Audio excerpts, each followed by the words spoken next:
Hi, good evening, and welcome to today's Roznama and its daily newspaper analysis. Today, of course, is the 20th of February, and we have a lot of domestic, international topics to get to, including defense, including artificial intelligence. Okay, so let's make a start.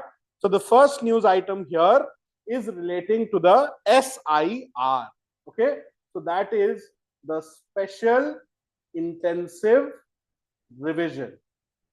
Okay, as you know, we have discussed it several times over the past couple of weeks. This is the process through which the Election Commission of India is conducting a verification of the voter rolls of the country, state by state, territory by territory. This is a process that had, of course, begun with the state of Bihar. Okay, so we will see more details about this throughout this year.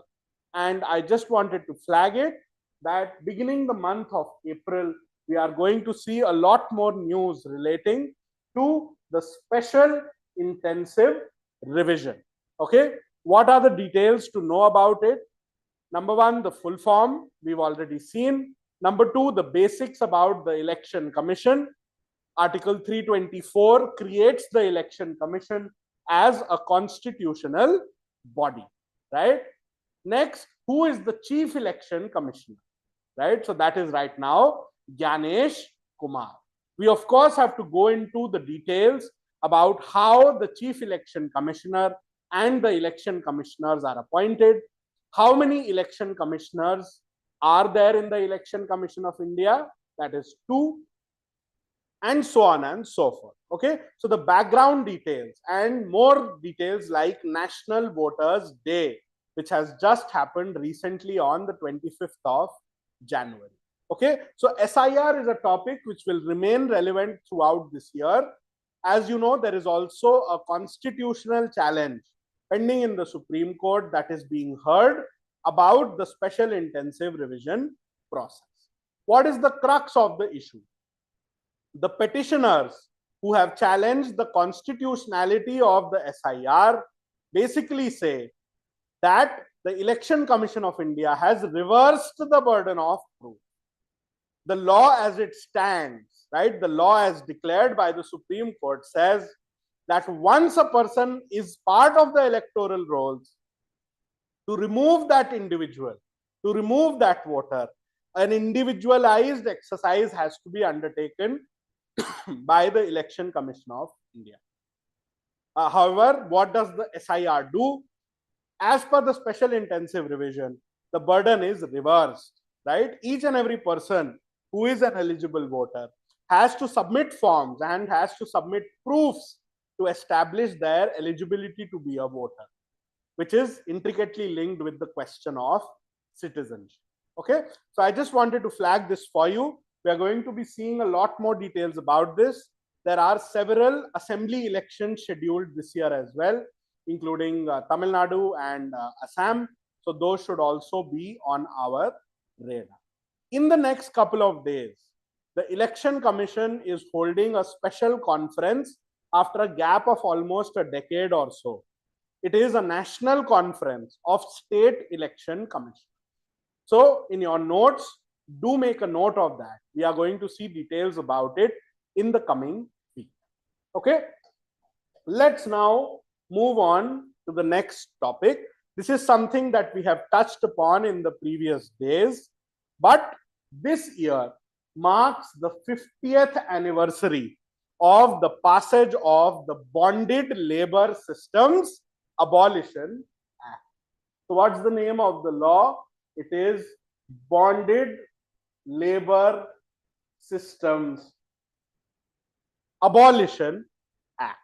Okay, this is a law that was passed in February 1976. Okay, you can see the full name here, Bonded Labor Systems Abolition Act 1976.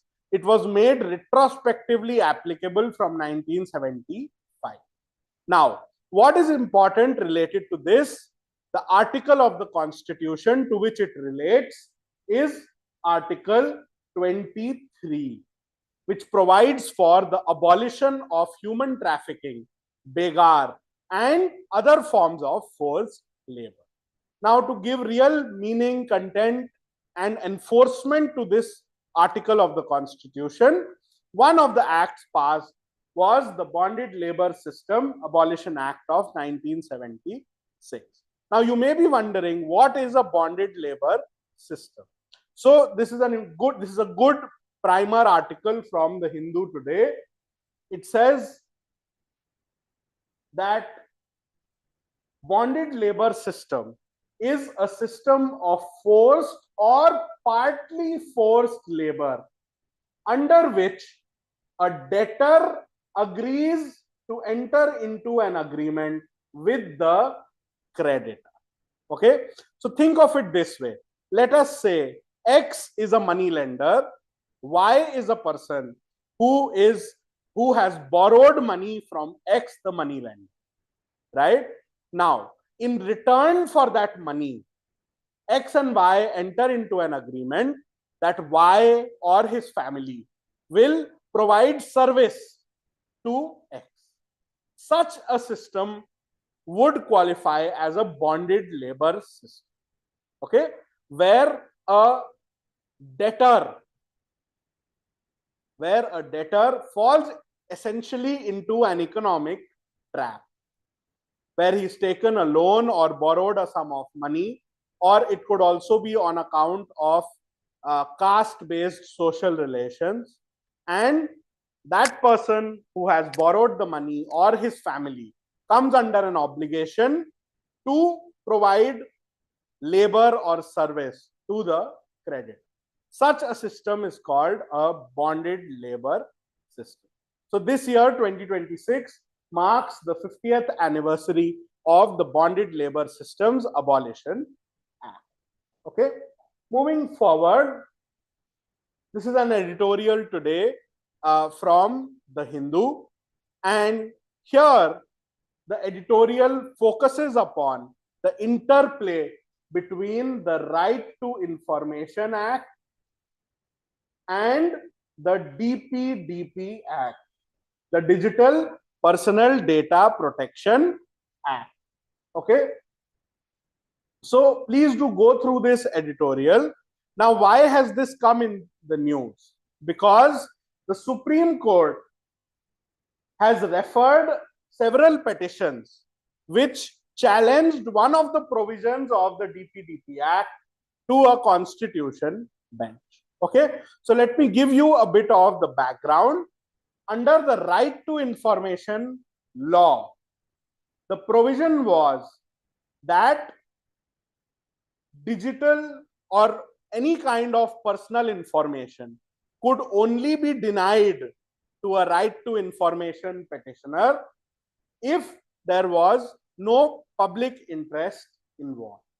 Okay, in fact, there was a provision that said that even if the information is personal, it must be disclosed under the Right to Information Act if it is in public interest that the information be disclosed. So this was the original position under the Right to Information Act. As you all know, the Supreme Court has also declared the right to information as a fundamental right, which is a part of the right to freedom of speech and expression. Under which article? Article 19(1)(a). So this was the prevailing position. Then the DPDP Act came into being, the Digital Personal Data Protection Act. What this act said is that it removed the public interest override. Okay? In fact, what the Digital Personal Data Protection Act stated, it amended the Right to Information Act and said that digital personal data cannot be disclosed. Okay? Rather, any information which is in the nature of personal information cannot be disclosed. And in doing so, it also removed the public interest exception. So many people challenged it on the grounds of unconstitutionality. saying it violates Article 19 of the Constitution. And those challenges have been referred to a constitution bench. Now, my question is, a bench of how many judges or more is considered a constitution bench? Okay, so the answer to that is 5 or more than 5. Okay, so remember, 1 judge, single bench; 2 judges, division bench; 3 judges, full bench; 5 judges or more than 5 judges, constitution bench. That is the hierarchy. Okay, so what is the takeaway for you? I have told you the basics, the legal knowledge aspects, but today's newspaper analysis will disclose to you that there are 3 or 4 big and important constitutional cases that are going to get decided in the course of this year. Right? In the last few days, we have seen the Sabrimala case has now been listed for final hearings. Another example we see here is the unconstitutionality of the amendments made to the RTI Act by the DPDP Act. We will see another example later in today's session. Okay, so these are cases that will come up, that will get decided this year. So if you are giving Clat 2027, which will happen in December 2026, you must keep a track of these. Of course, once the hearings take place and the judgment comes, we are going to do it in depth, both for general knowledge and current affairs, as well as for legal reasons. Let's now move ahead to our next topic. Now, you might have seen over the past several weeks, there have been a lot of news reports relating to the Epstein files, the so-called Epstein files. Now, all of this relates to this individual whose name is Jeffrey Epstein. Okay. Now, who was he? He was essentially, let's call him a financier, a person who made connections with the rich and powerful of the world. He was also a pedophile. Okay. For those who may not know, a pedophile is a person who is sexually interested in children and abuses children sexually. Okay.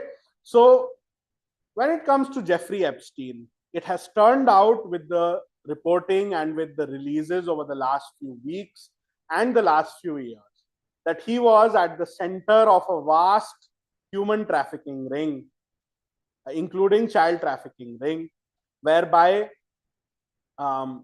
underage and sometimes overage women would be trafficked and exploited by the rich and powerful of the world.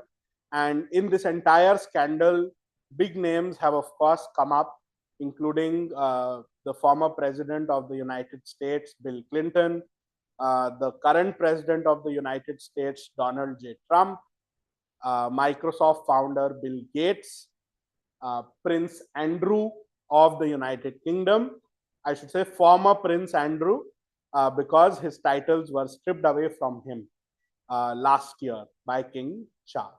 Okay, so I just wanted to flag this piece of news. There are several allegations relating to Indian politicians as well.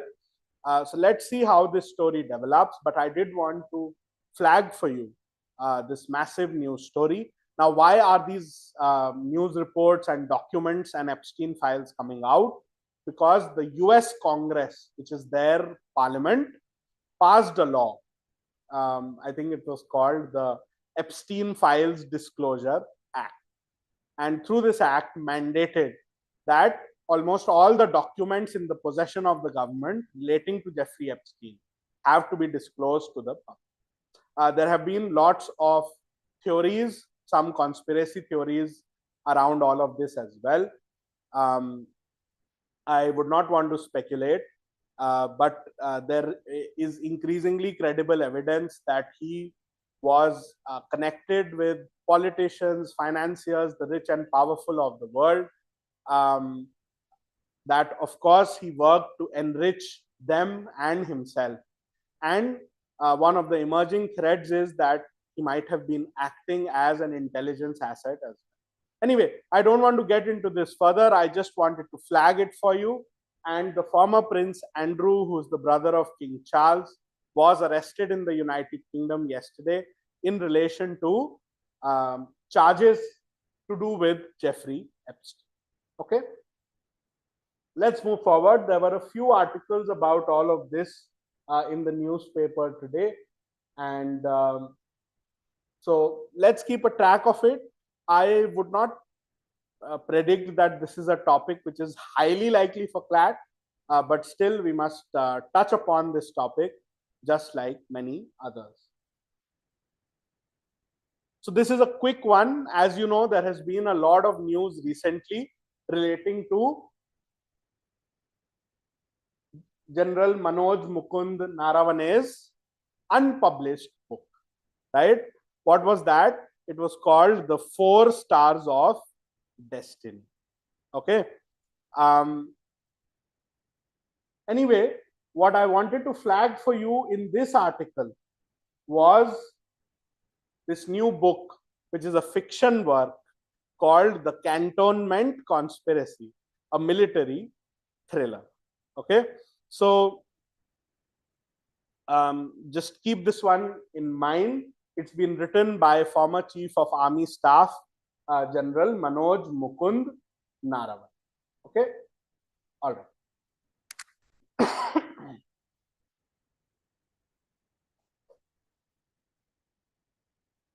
Now, let's come to the AI Summit and the updates relating to that. So just have a look. As you know, this year's India AI Impact Summit 2026 is being hosted in New Delhi. So this article flags the next 2 hosts. So for 2027, it is Geneva, and for 2028, it is the United Arab Emirates. Okay, so keep in mind the next 2 hosts of the AI summits.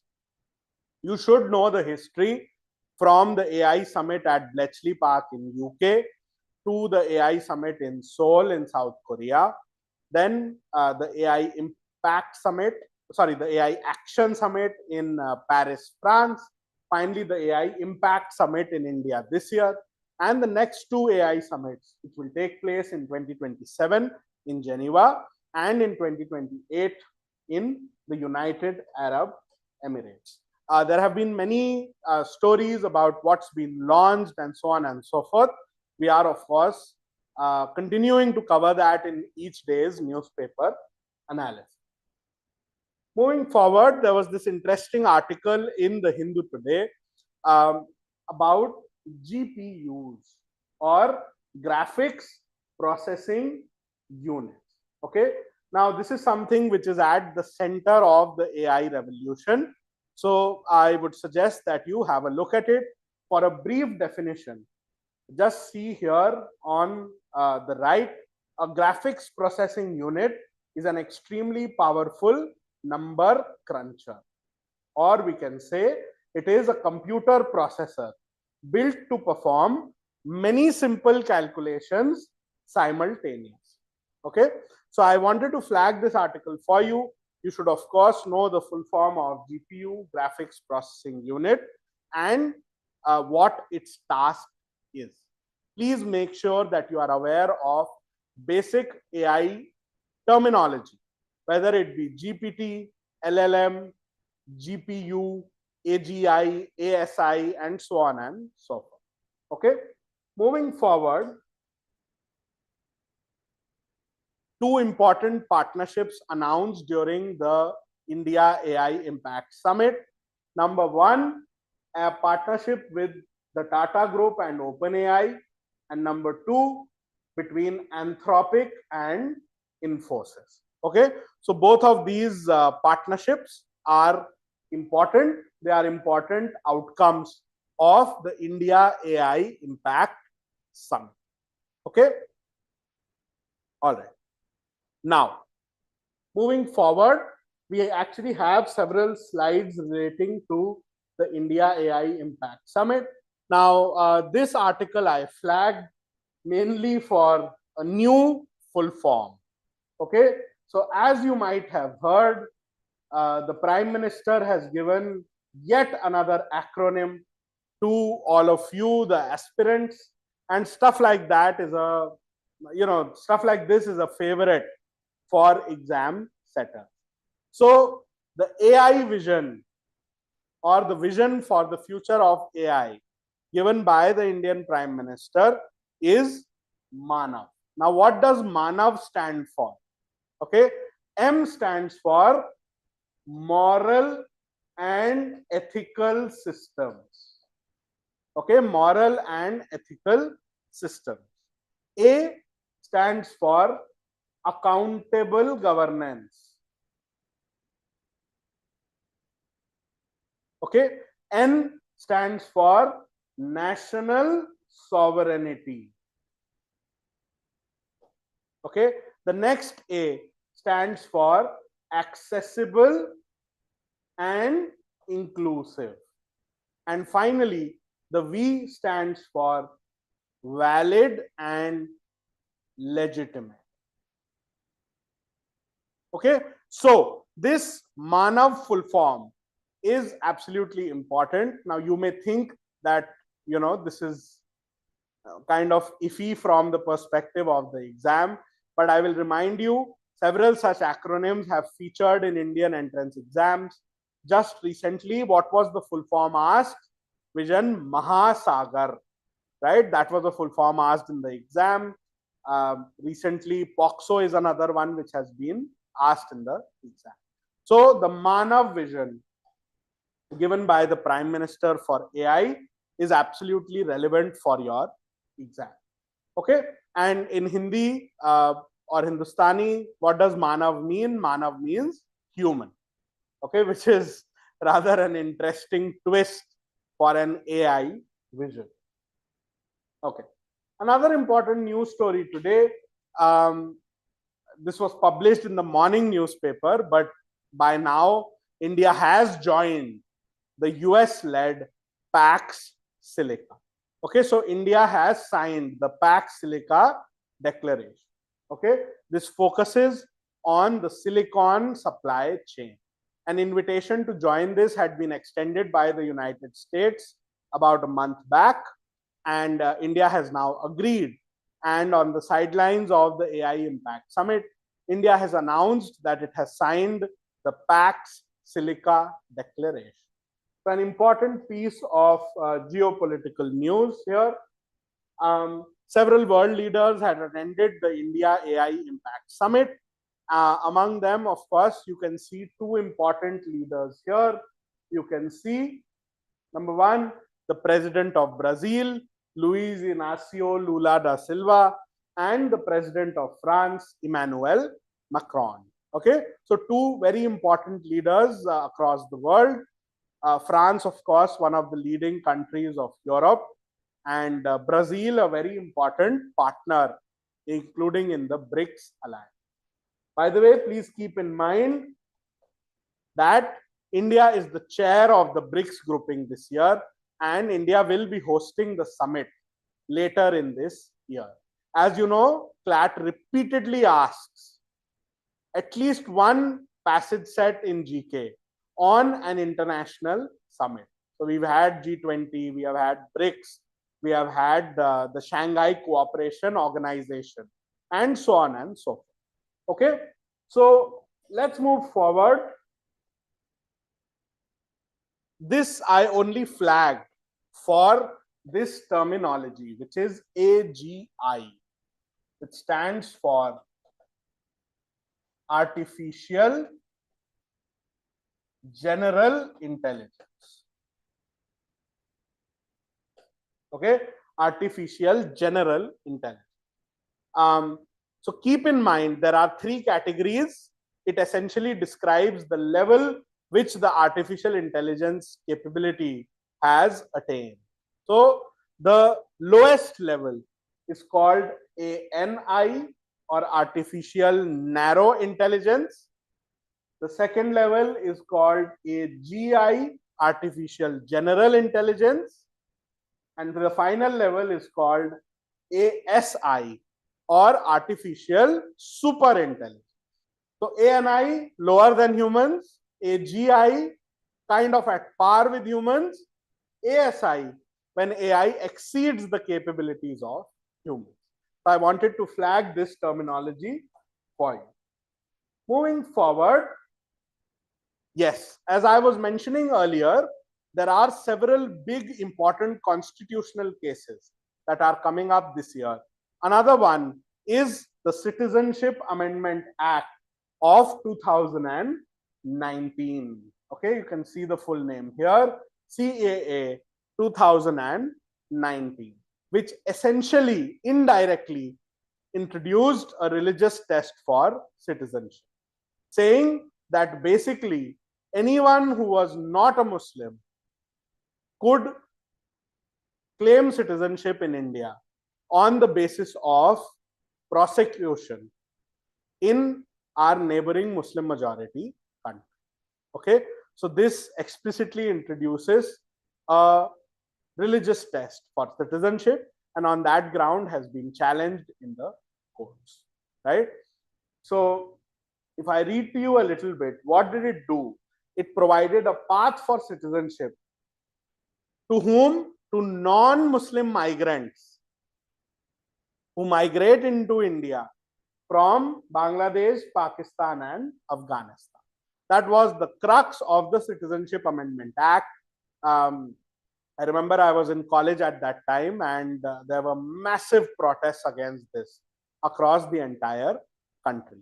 So finally, after 7 years, the Supreme Court is finally listing the case for final hearing. It is a thing in India, where courts essentially end up enabling a fait accompli situation, where the government ends up implementing a policy. And then once the policy has been implemented, the court has refused to grant a stay. And then later, the court is left dealing with the final hearings of those constitutional cases. Anyway, so this year we have this case, we have the Sabrimala case, we have the RTI amendment by DPDP Act constitutional case. So these three will be very important to look out for. Let's now move to the next. As you know, right now there are talks going on between the United States and Iran, but there are lots of tensions in the region. Iran and Russia conducted a sort of mock military exercise even as the talks were about to take place. As you know, the history is that earlier there was something called the JCPOA, the Joint Comprehensive Plan of Action, right? That had been signed by Iran as well as the P5 countries and other countries and groups. It was essentially a nuclear deal to prevent Iran from getting a nuclear weapon in return for loosening sanctions and so on and so forth.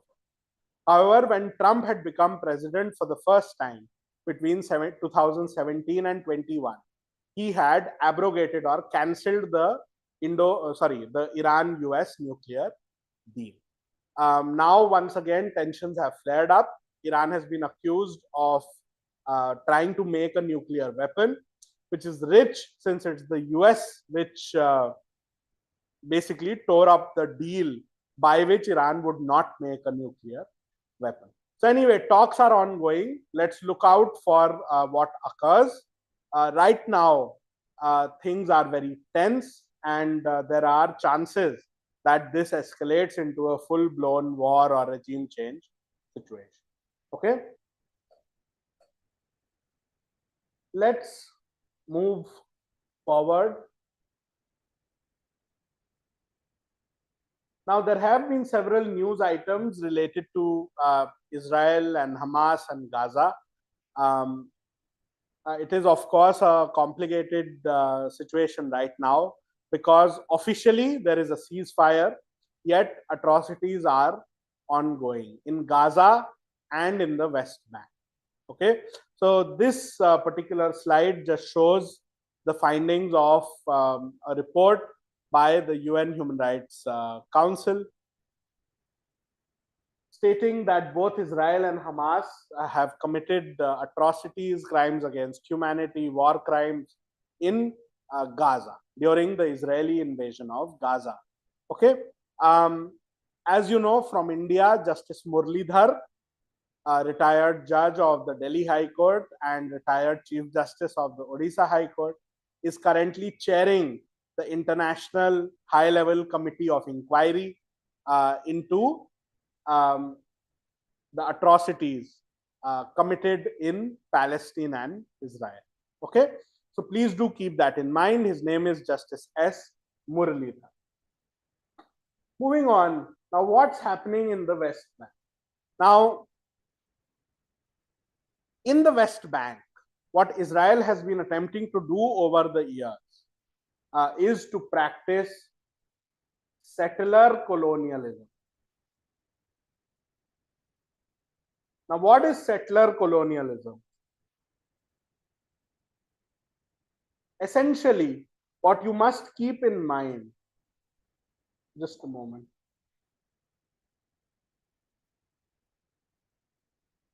What you must keep in mind is that West Bank is considered a part of the state of Palestine. What Israel's policy has been is to encourage its own citizens to go into West Bank and settle there as a form of grabbing the land, backed by the Israeli Defense Forces or the Israeli military. Okay, now this is something that has been ruled illegal under international law repeatedly. And in this instance, even India has signed on to a statement condemning Israel's increasing plans to fully capture and annex the West Bank. Okay. Moving forward, alongside all of this, Trump held the first meeting of the Board of Peace, and India attended that meeting in the capacity of an observer. All right, there were financial pledges and plans for how things will progress. We will see more details as they come out and as things become more concrete. Okay, right now the top line announcement was that $7 billion has been contributed by various countries in order to reconstruct and rebuild Gaza, which has essentially been flattened at the hands of the Israeli military during the invasion. Okay, all right. So the first meeting of the Board of Peace took place. That is relevant. This is a quick one. Today, phase 2 of the Vibrant Villages program was launched. Okay, now what is the Vibrant Villages program? This is a program to bring development to border villages in the border areas of the country. Okay, so know what the project is about and know that phase 2 has been launched. Moving on, as you know, over the last day or two, there have been 3 different events that have been taking place related to the Navy. We have covered them, some of them over the last few days. Number 1, the International Fleet Review. Number 2, the IONS Conclave of Chiefs. And number 3, Exercise Milan, MILAN. So this article flags several of these. Let us revise who is the Chief of Naval Staff right now. His name is Admiral Dinesh Kumar Tripathi. Okay, please do keep that in mind. Moving forward, this is a bunch of articles about the festival of the holy month of Ramadan, where the core focus is on fasting. I just wanted to flag a few basics for you. What are considered the 5 pillars of Islam? So what are they? They are fasting, faith, prayer, charity, and pilgrimage. Okay. The other thing I want to flag for you, what is the reason for the observance of Ramazan or Ramadan? it is considered to be the month where the Quran was revealed to Prophet Muhammad. Okay, so please do keep that in mind. Now, who is said to be the angel who delivered this revelation to the Prophet? That is considered to be Jibril, who is described in Christianity and Judaism as Gabriel. Okay, so I wanted to flag these basic details for you from the perspective of general knowledge and current affairs. There has been a hearing going on in the court relating to freebies. I would not focus too much on it until something more comes out of it. The court has from time to time heard these cases and said, why are the states giving away freebies? Not just the states, even the union government. So I'm not sure if anything is going to come out of it as of now. Let's see if the court decides to frame some guidelines or pass some binding directions. Then we'll be able to focus on it more specifically. A test was conducted by the DRDO for ISRO's Gaganyaan program. What was the test? It was successful. The test was for a drogue parachute. Okay, you know the basics to do yourself, basics of ISRO as well as the basics of DRDO.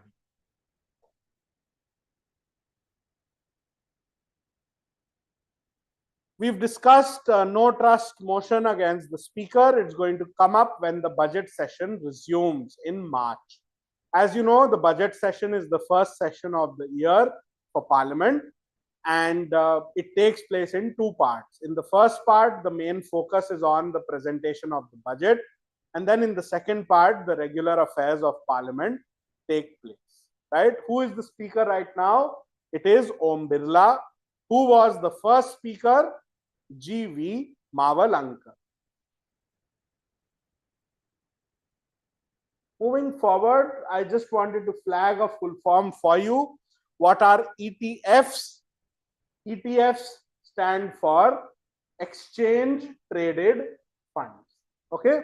Exchange Traded Funds. So I just wanted to flag this full form for you and make sure you know about that. The article, of course, focuses on the demand for gold in India and how that can sometimes be very harmful for the Indian economy as a whole. Because gold is not mined and found in India, it has to be imported. Okay, so that's what the focus of the article is on, showing that of late, gold ETF demand has risen like anything. Anyway, my purpose here was to flag for you the full form of the word ETFs. The final article for today, the former president Yoon of South Korea had tried to declare emergency and martial law. He was arrested and punished, and he has now been sentenced to life imprisonment. Okay, an example of a country where consequences are faced by political leaders and relatively fast. Okay, comparatively, if you think about it, not exactly, but a similar effort was undertaken by Donald Trump to stay in office at the end of 2020. And due to the lack of accountability, he was elected again and is now president again, to the detriment of the United States and the rest of the world. But anyway, I just wanted to flag for you that South Korean former president Yoon has been sentenced to life imprisonment. Why? Because he declared martial law and tried to take over the country's governance and shift it away from a democracy. So he was punished for what? For insurrection. Okay. All right. So I think that covers it for today. Thank you for joining in. I'm sorry it was a little bit too long, but there were so many important articles in the newspaper today. It's good that you are joining in each and every day, even through your board exams. Remember, with GK, consistency is key. If you keep at it every day, even if you give it half an hour, you will not face a problem at the end. To that end, we've also launched the Roznama, where you can watch this YouTube analysis, read the top 5 news stories of the day with 4 or 5 bullet points, and practice GK questions and questions on all other subjects from today's news stories and editorials each and every day. So thank you so much for tuning in.